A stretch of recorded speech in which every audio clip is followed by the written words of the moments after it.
Hey writers, you are listening to the Kobo Writing Life podcast, where we bring you insights and inspiration for growing your self-publishing business.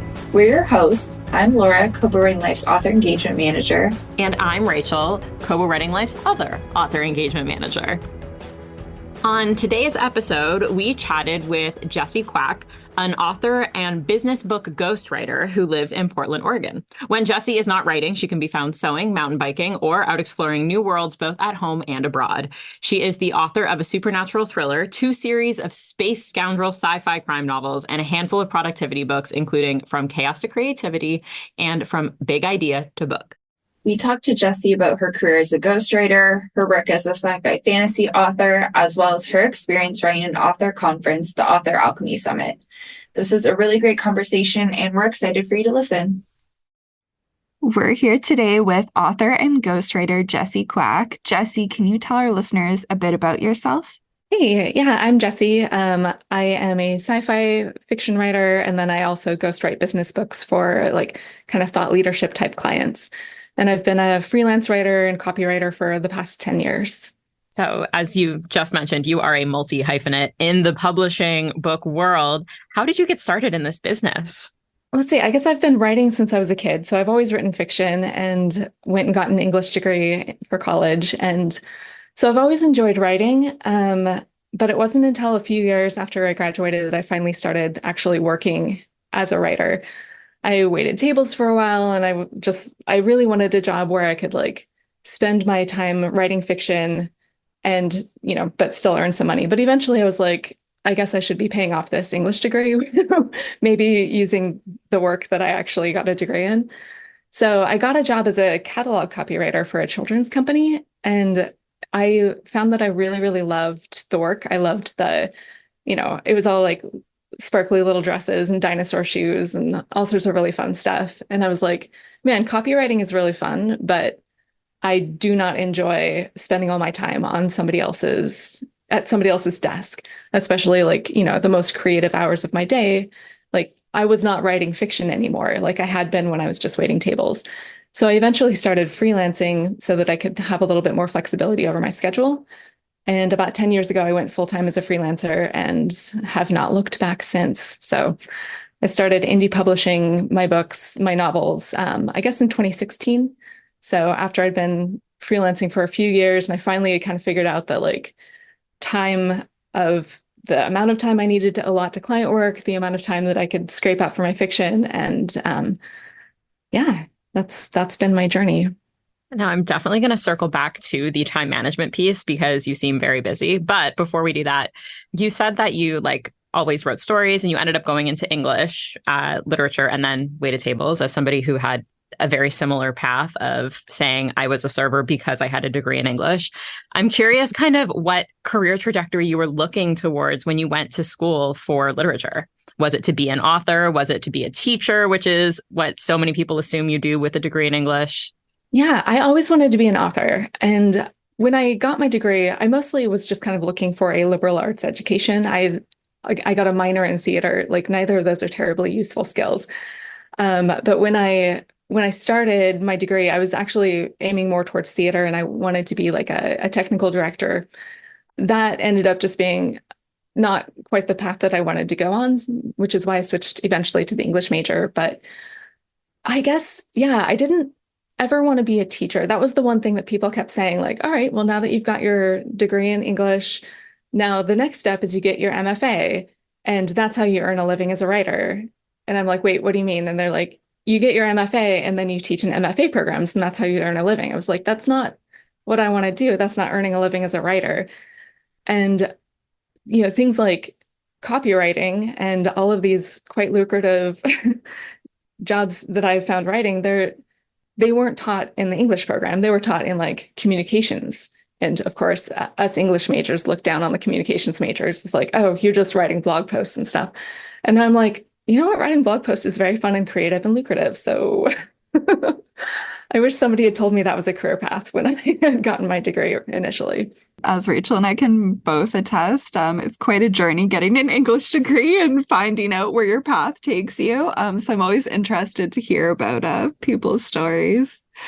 Your website also talks about ghostwriting and a little bit about how it's such a collaborative process. Can you tell us a bit more about this process? Yeah. So I started maybe about 5 years ago, I started dipping my toes into not just like writing blog posts for clients or like companies, but I would start ghostwriting blog posts for like the CEO or things like that. And I found that I really, really enjoyed that process because it's very interview based. You're getting somebody on the phone or on Zoom and being like, all right, tell me about your expertise here. What's your vision for this post? What are you really trying to communicate? And, drawing that out of somebody who might not be a great writer themselves. And so it's harder for them to do that on their own. Or, I mean, a lot of my ghostwriting clients are perfectly great writers. They've published books, they've published a lot of blog posts, but either maybe they don't have the time to do a first draft or whatever the case may be. I've worked with people who now do so much like podcasting and interviews and things like that. And they're like, I've just gotten used to this sort of form of communication, and sitting down and writing is just like pulling teeth. So for me to interview them and then go write the first draft is just a much easier process.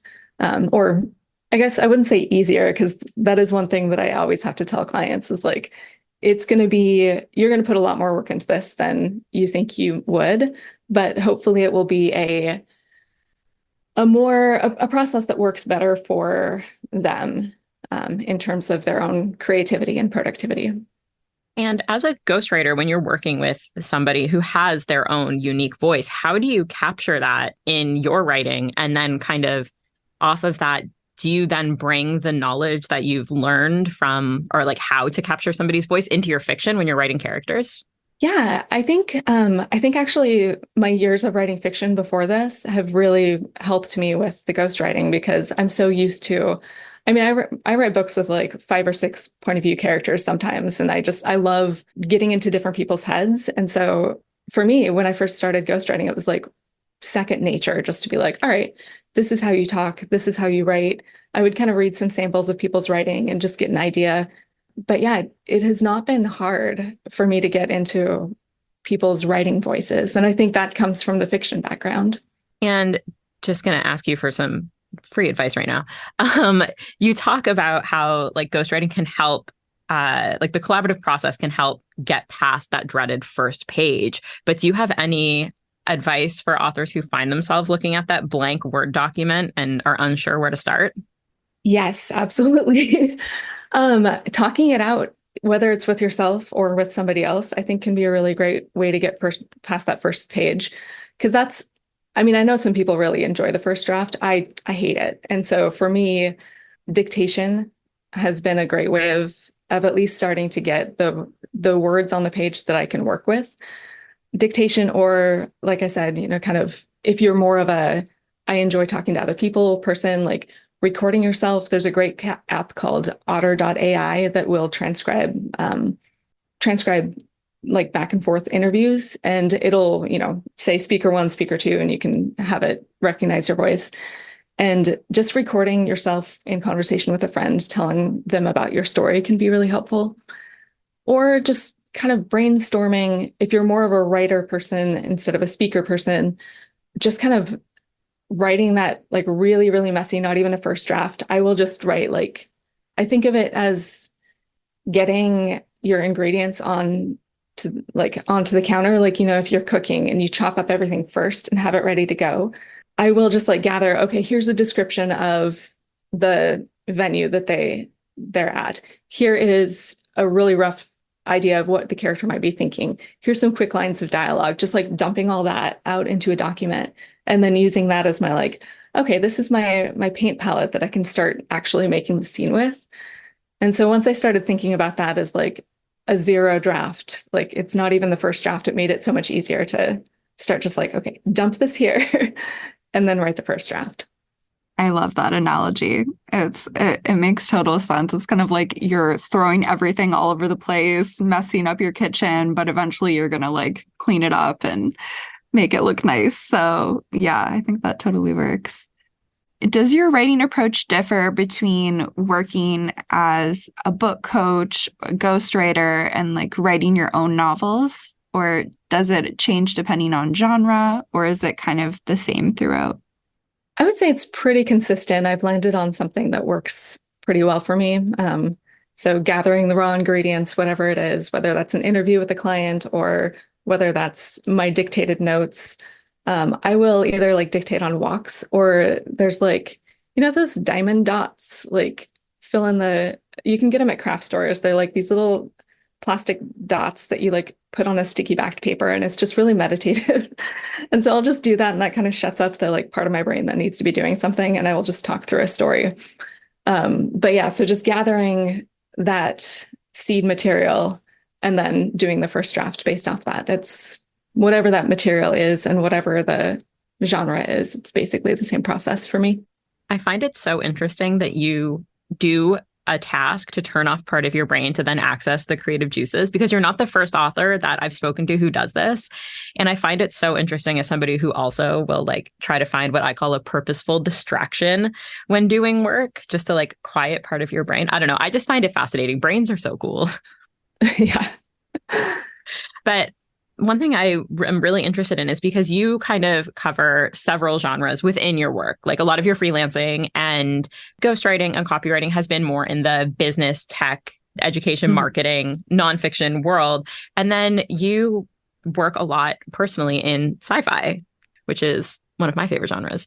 And I'm really curious how those subjects kind of intersect in your brain, or do they exist in like totally different worlds? I think they do overlap just in terms of like I will bring in random things that I kind of learn in my day job. Like I have written a lot for like cybersecurity companies. So, using some of the stuff that I've learned there in my science fiction. Of course, my characters are trying to break into things a lot. And so learning about how to secure things has been really good for learning how to break into them fictionally. But yeah, I think everything kind of falls into my fiction somehow. For example, I wrote for a while for like a company that sold forklifts. And so I was writing about like materials handling equipment and all of this stuff. And at the time I was writing a novella I needed to have like this kind of big fight scene near the end, and it was going to be on like the spaceship docks. And I was like, I just brought in like a bunch of forklifts and a bunch of like random stuff that I had learned about for my day job stuff. So yeah, I think it flows into each other a lot.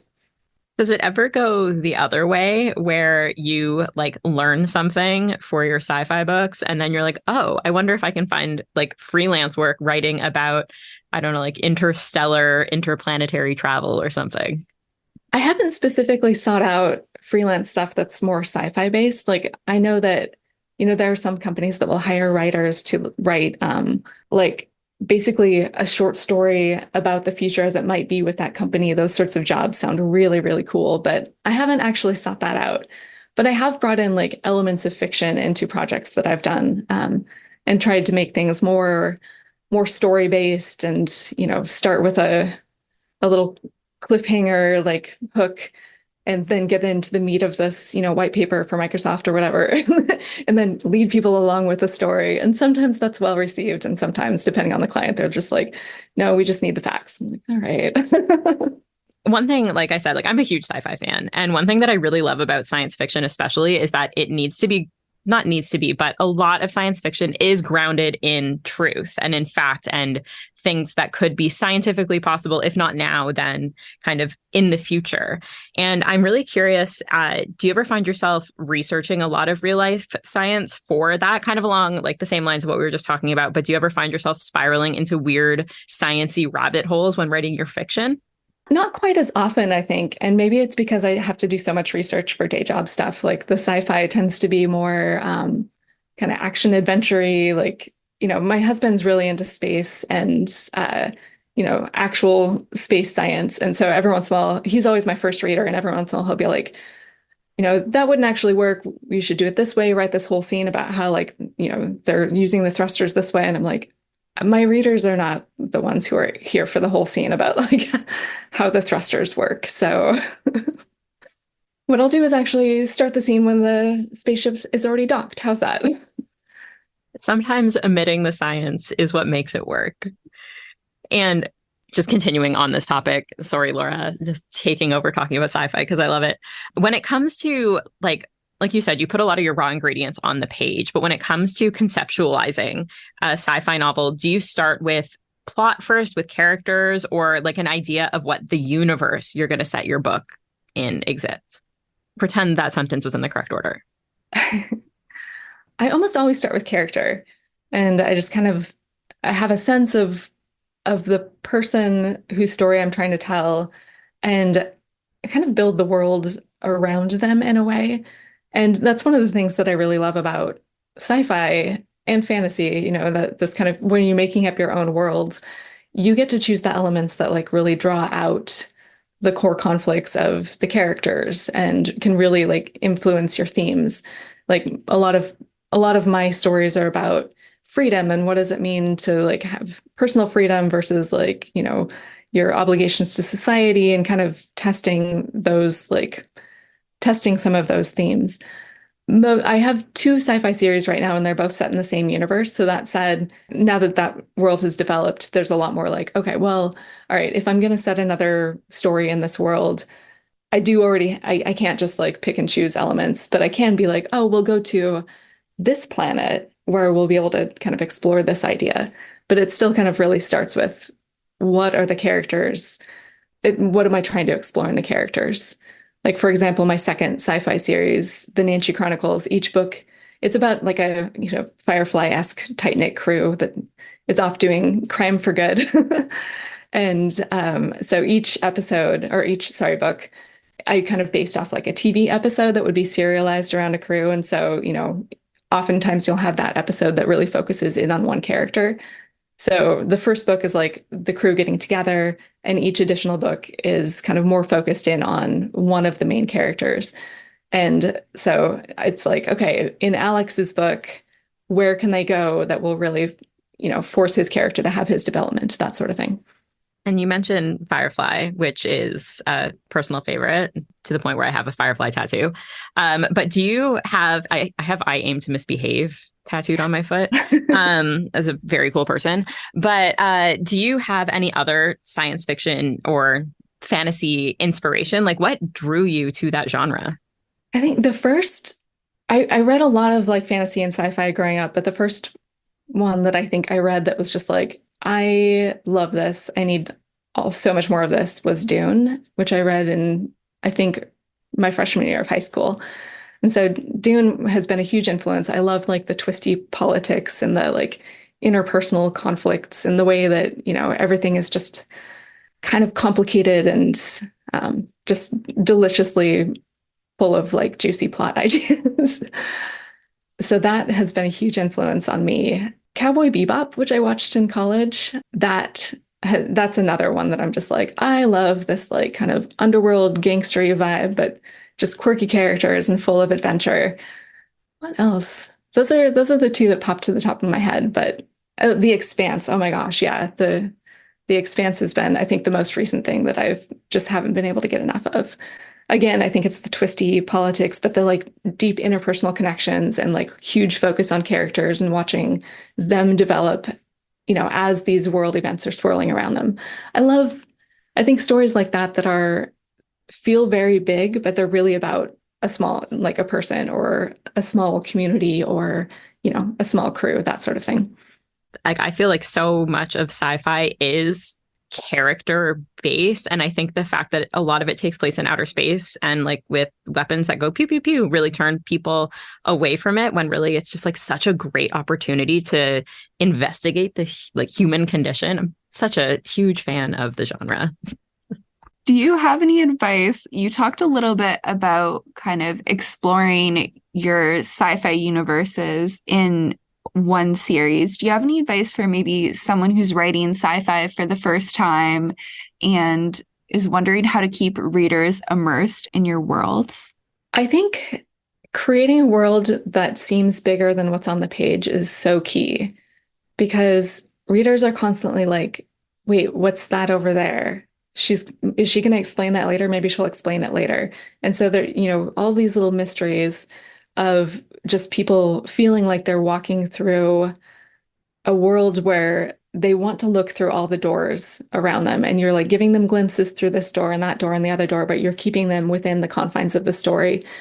I think that's the comment that I get from a lot of people who, when they read like the first book of either of my series, they're just like, I really hope you're going to expand on this thing, this thing, this thing, this thing, because I'm so curious about it. And so that's why I'm going to read the next book. So opening doors, opening wormholes, and not letting people go through them yet, I think is key. And you mentioned that you write in series. Do you have any advice kind of along those lines, like how you keep the story going throughout multiple books? Yeah, so I've done it. I've got 2 series going, and have the first one I completely pantsed. So I just had no idea where I was going. I wrote the first book and was like, great, I should write more books. And I followed my advice of opening up a bunch of wormholes to different places, and then I did not know what to do with them. And so I basically wrote myself into a bunch of corners and got myself out and managed to land the story after 5 books. And I feel like it turned out pretty satisfying, but it was incredibly stressful. So I don't know if that would be my advice. The second series, I started and I was like, all right, I'm going to plot this out so I actually know where I'm going and give myself this like, okay, I know that I want them to end up here at some point. I know I want these things to happen along the way. I know here are some subplots that are going to thread through this. And I just like got a big whiteboard and started jotting down, okay, in book 1, this happens. In book 6, this is going to happen. And give myself just some guardrails. Like I don't have detailed outlines for book 9 or anything like that. But I'm working on book 5 right now, and I treated the first 3 books kind of as a trilogy with their own little arc, and the next 3 books. So I'm kind of in the middle of this next trilogy.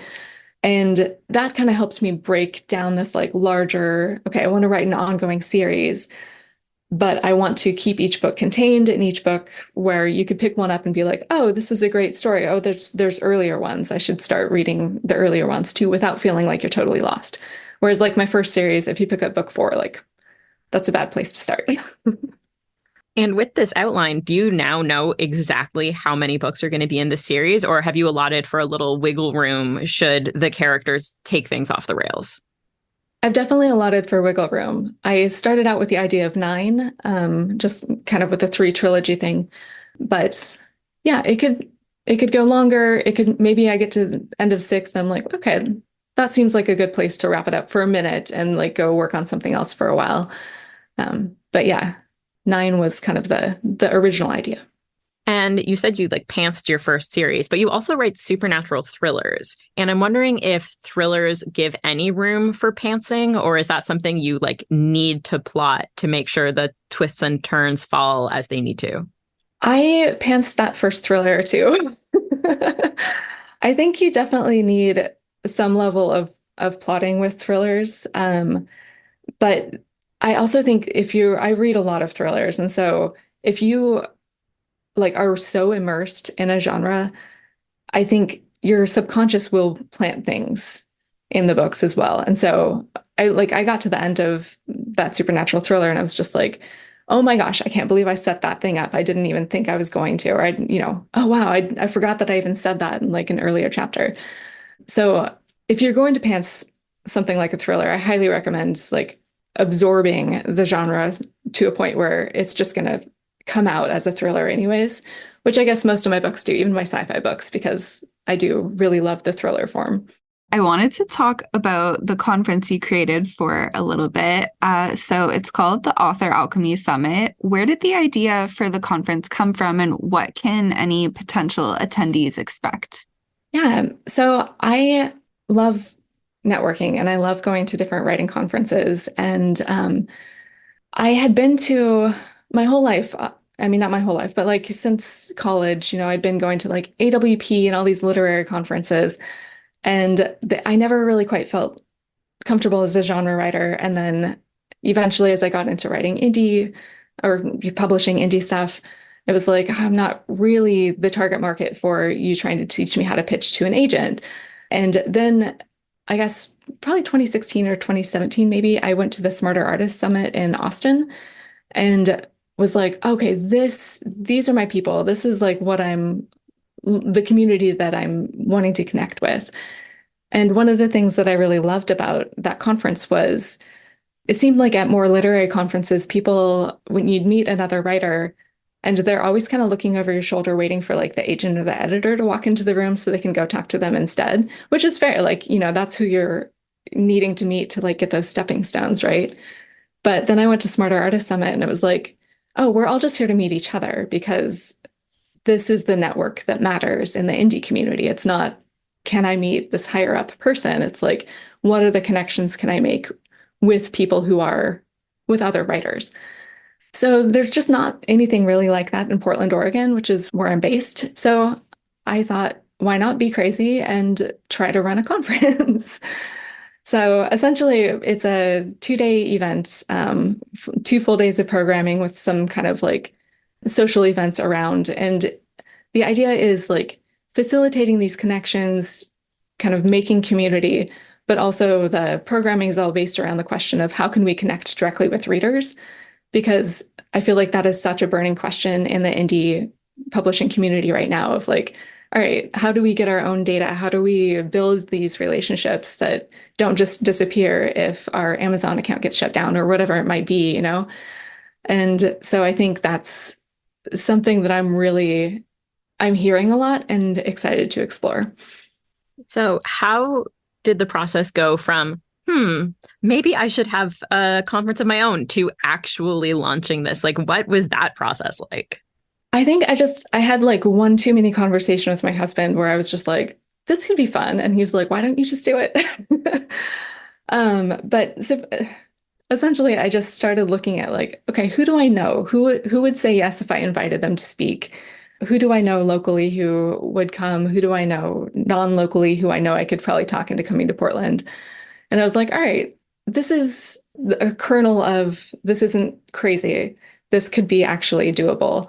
And then I just started reaching out to friends I know who organize other conferences. Like a friend of mine organizes the Willamette Writers Conference here in Portland. And so I was like, hey, can you take a look at this contract that I got with a hotel? Or do you have any recommendations for local vendors and things like that? And just really tapping into my resources and tapping into my community to help figure out the things that I didn't know and educate myself. And yeah, it has been quite the learning curve, but it's been really fun. Well, that kind of really perfectly leads into and pseudo answers my next question, which is like such a huge focus of this author summit is community and connecting with readers, connecting with your fellow writers. And aside from, pulling tips and telling your friends to come speak at your conference, why do you think having that community is so important, especially in the writing business and especially in the indie publishing business? I think your community is what keeps you going through all of the really hard times that happen when you're a writer. I mean, there's the daily like, oh my gosh, I just can't figure this story out. And like having somebody that you can ping off of and be like, oh, I had a bad writing day. And they're like, it's fine. You'll be better tomorrow. Like at that level. And then at the bigger level of like, if you have big bumps in your career or, health things, like having a community that can rally around you and give you support can just be incredibly helpful when it comes to like continuing along this journey. So yeah, I would say the main thing for me is that community is what makes this writing journey sustainable, because it is not sustainable to go on your own. It's just there's too many ups and downs, and you need people there to celebrate the ups and to help you through the downs. But then in terms of like business, I mean, my network is the only thing that has made my business grow the way it has, both for fiction writing and freelancing. And that network, with indies, you can do the newsletter swaps and you can end up getting invited to submit your book to a promo, or you might decide to organize something and then you know people that can help you get the word out about that. And so there's all these like really awesome synergistic effects that happen when you know a bunch of other writers that are kind of in your genre. And then of course, like there's the, business mastermind sort of things of just like, oh, what are you trying? What worked for you? That you really only get from like building that group of core people that you can say, you know, here is my business, here's what I'm trying, here are some of my actual numbers that, you know, I wouldn't share publicly, but in my small group of trusted people, I can be like, I did this, what's not working? And they can be like, oh, have you tried tweaking whatever? So yeah, from basically keeping you going to helping you come up with new ideas, like it's all part of the community. One thing that we hear again and again that always warms my heart is how open indie authors and the indie community is with sharing information and sharing what's working, what isn't, what trends they're seeing. I just think like it's so interesting and I don't know, like I said, like heartwarming that people are so willing to help each other. Like there's no, I'm not going to say like there's no competition because some people view it that way, but it's just helping each other find each other's audiences. I think it's really cool. Yeah. Indie authors that I have met have been so, so generous in, yeah, just whether it's offering to like look over my sales page and give me some advice or introduce me to, you know, their cover artist or whatever it is. Like people are so generous. And you're right. It's not, it just doesn't feel as competitive. One of the things I wanted to talk to you a little bit about was how you connect with your readers, since it's one of the questions that you're trying to answer at your conference. Do you find newsletters work for your audience? Is it more social media focused? Yeah, I've got a reader newsletter that I send out weekly, and it's been really interesting to I've experimented a lot with like what connects with them and what do they want, what do they want to read? And increasingly it's like, okay, the more personal posts are the ones that actually get people's responses and being more vulnerable about like, all right, this is what I'm going through, as opposed to just like last week I sent out an excerpt of the story that I'm working on. And I was like, yeah, you guys have been waiting for this. And I got like one person respond. But the week before I sent out a newsletter that was a little bit more personal and I just got dozens of responses. Like I've had some health things in the last year. I've had an eye injury. You guys get to see that I'm wearing an awesome eye patch. And going through that with my newsletter has been oddly wonderful. Like everyone has been so supportive and, you know, I'm just kind of like, well, guys, let's learn how fake eyes are made. This will be fun. You're sci-fi readers, you'll like this sort of thing. And they're just like, oh yeah, this is really interesting. So that's, I think being more vulnerable has been one of the main things that I've learned in the last year for sure about connecting with my readers. And I'm really curious about the weekly cadence because to some authors that might seem really daunting to do a newsletter a week. How did you settle on once a week versus once a month, once a quarter, etc.? I think I had been doing every other week for a while, and then I realized that I was getting like higher open rates the more frequently that I sent a newsletter, and I wasn't getting particularly more unsubscribes. And so I was like, well, this way I can kind of share a little bit more frequently. I can do more, book recommendations and stuff like that instead of just being like, oh, I can only do like one or two newsletter swaps a month. And yeah, it just kind of, it seemed to work. So I would say kind of testing your audience and if you have enough to say once a week, like, you know, if you're just not, yeah, if you're struggling for what to write, then maybe if it's not interesting to write, it's probably not interesting to read. So I would make sure that you're writing interesting newsletters, but it seems to be working for me. Yeah. And I mean, possibly unfortunately for you, you said two of my favorite words, which are book recommendations. So I am going to take this opportunity to ask if you have any, especially in the sci-fi genre, not just for me, but for interested listeners, any sci-fi must reads that you've read lately. This is the point where I admit that I've really been on a thriller binge since my injury. We'll take thrillers. It's okay. I just finished the final Tess Gerritsen Rizzoli and Isles book. I started reading those 6 months ago and I've just like blazed through them. So that's been my main focus. And then Mick Herron's Slow Horses books. I get them from the library and like as soon as they come in, I'm like, okay, next one. So that's been the two things that I've read a ton of recently. But I love any sci-fi book that has like a heist or thriller bent. And so I'm always looking for that sort of thing. So the three that stand out to me that I've read in the past year. Two are trad. One is Persephone Station by Stina Licht. Sorry, I'm mispronouncing her last name. And then there's a new book by David Levine called The Kuiper Belt Job. And it is basically leverage in space, which is how I describe my books too. So it's super, super fun. And if you are into like the hard sci-fi aspect of things, like he has really done his research and it shows on the page, but not in a boring way, like a really intriguing, it's a fun book.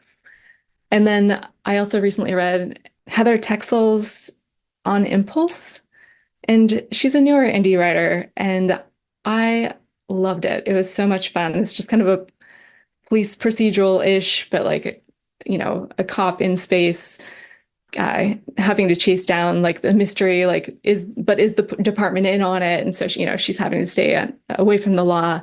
Very, very fun book. And obviously Heather did a bunch of research as well. So those are the three that I would recommend in that kind of sci-fi crime vibe. Our listeners definitely thank you for the recommendations. I personally thank you for the recommendations. I genuinely just use this podcast to build my TBR, and it's the best.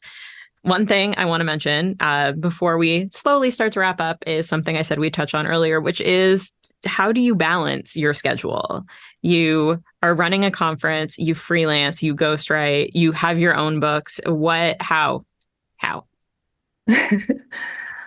I really try to break my day into like, okay, here's a focus block, and then keep all the distractions around that. So I've spent years trying to figure out like when is my most creative time, and then trying to figure out how to protect that time.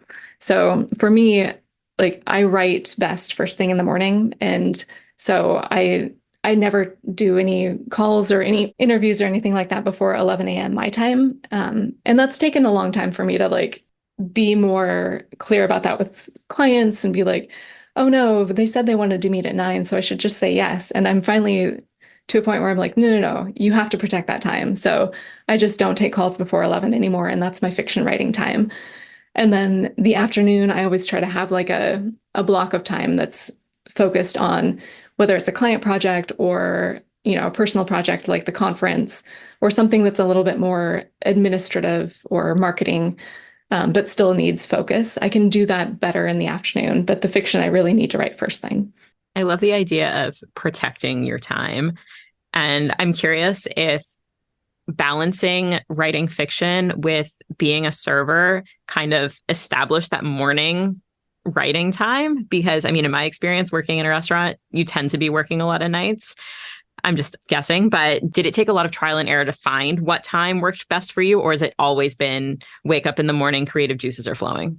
Yeah, pretty much. I definitely am more of an early bird. I'm not a super early bird, not like my mom who gets up at like 4:30 every day. Hi, mom. She's probably going to listen to this.